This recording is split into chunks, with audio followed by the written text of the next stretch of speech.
This is the birth of St. John the Baptist. It's one of those few saints where we celebrate not only his death day, but his birthday.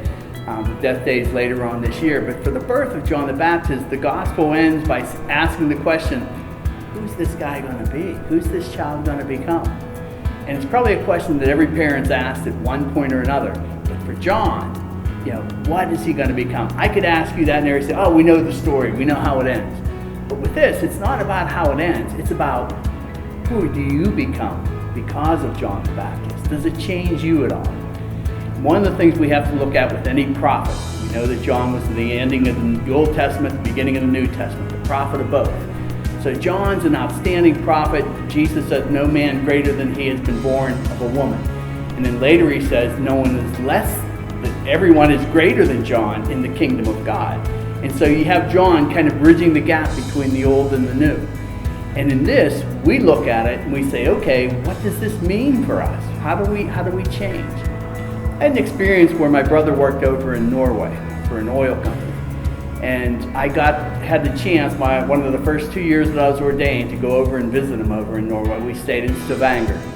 And we got there at the end of June and into the beginning of July. And on one of our hiking trips up into the mountains, we saw all these fire pits all over the place. And when we came back down the next day, I was talking to the translator in the office, and I said to him, are there a lot of campers up there? There were fire pits all over the place. He said, well, that's because we just celebrated St. John's Day. And I was a new priest. I did not go to Catholic school, so I didn't have this whole liturgical year in my mind at all at that point. And he said, June 24th, big day, and on the eve, everybody goes up into the mountains or down onto the shore and start these big fires. And if you're invited to one of these fires, the deal is you have to bring a piece of wood with you. And in order to put the wood on the fire, you have to tell the next person or the people around the fire who you saw doing an act of charity. What was that act of charity that you saw? So it's saying that this light burning brightly on the longest day of the year is preparing us now for the birth of Christ 6 months away. But it's also something that says we have to be the ones that push away the darkness.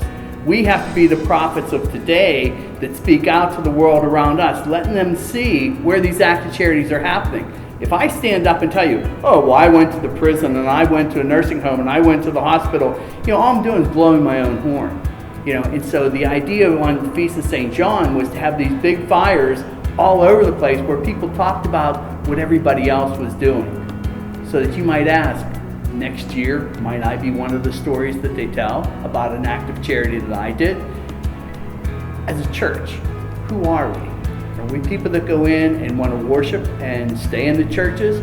Or are we people that are being sent out to be the ones to do the work of Christ in the world today, where we're told to take care of the poor, to help those who are sick, to visit those in prison, to set free from all those people who are held bound. This is a time within the Catholic Church, within the Diocese of Pittsburgh, where we're on the cusp of something new. None of us knows what's going to happen, in 2 to 5 years from now, as far as all the changes that are taking place. But I can tell you, if you start talking about the acts of charity that are taking place within your lives and the lives of the people around you, all kind of new things can happen.